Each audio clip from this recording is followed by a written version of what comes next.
वक्त मोबाइले देखे थे हो। अरे आपका ध्यान किधर है पंकज पुजारी? पुजारी पुजारी कहत रहो कि आजकल बड़ा तो जेल में जात हो तो हम अम्मन का पुजारी में कबो कबो करहो दे देला नेताजी, मौका मिला तो हम करहा भी दे देला। और धन्यवाद, प्रयागराज से चल के आप आई, बधाई की पात्र है। हमारी धरती बनारस आयर बाजार में लगा भैया ये दिल के बीच में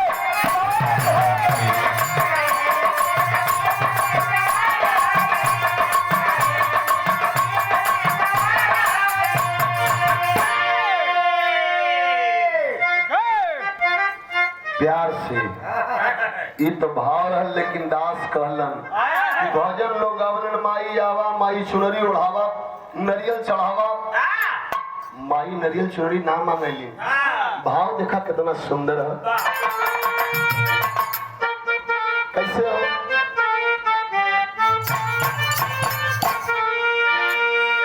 मन की तरंग मार लो बस हो गया, मन की तरंग मार लो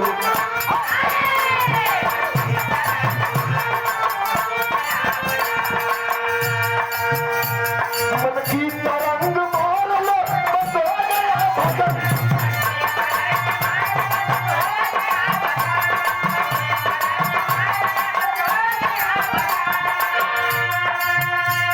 मन की तरंग मार लो बस हो गया भजन। हे वीरेंद्र भैया आदत बुरी सुधार लो बस हो गया भजन। आदत बुरी सुधार लो हो गया भजन।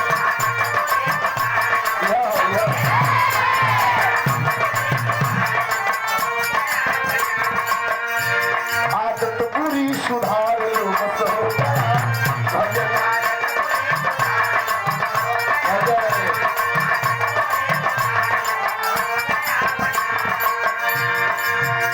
आजकल आदमी के गोड़े पर गोड़े चढ़ जाते तो करे लौकत ना मारा फाइट से उधर चल जाएगी, संतोष ना हो। लेकिन आदमी शिव प्यारे लाल यादव गुरु जी बड़ी सुंदर बात लिखलन, का लिखलन? कोई दे तुझे गाली तो कर उसे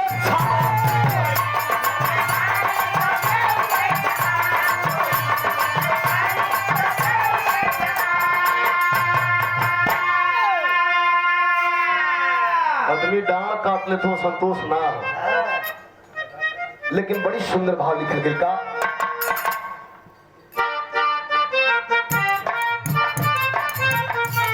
कोई दे तुझे गाली तो कर उसे क्षमा।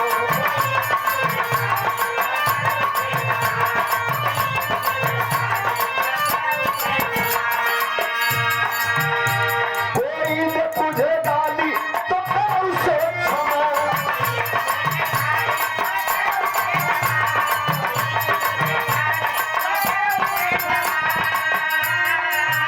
यह जबनिया है पारी का सुर संभार लो बस हो गया भजन।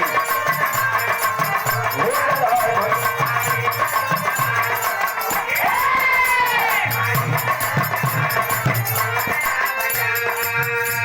पारी का सुर संभार लो बस हो गया भजन।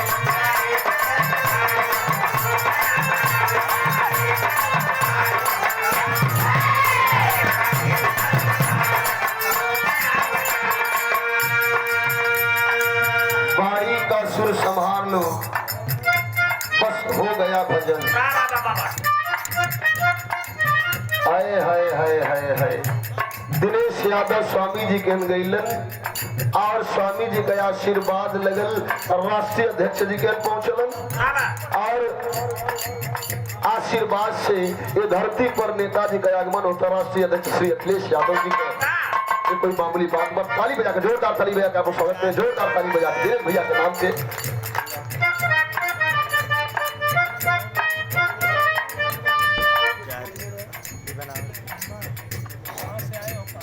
इतना हो का हो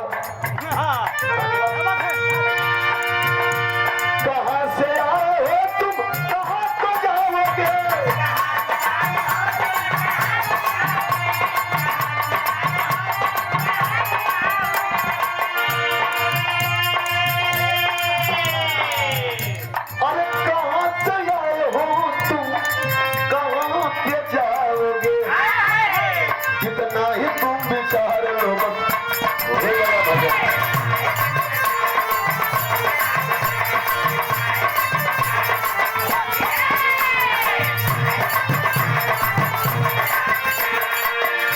कितना ही तू विचार लो बस हो गया भजन।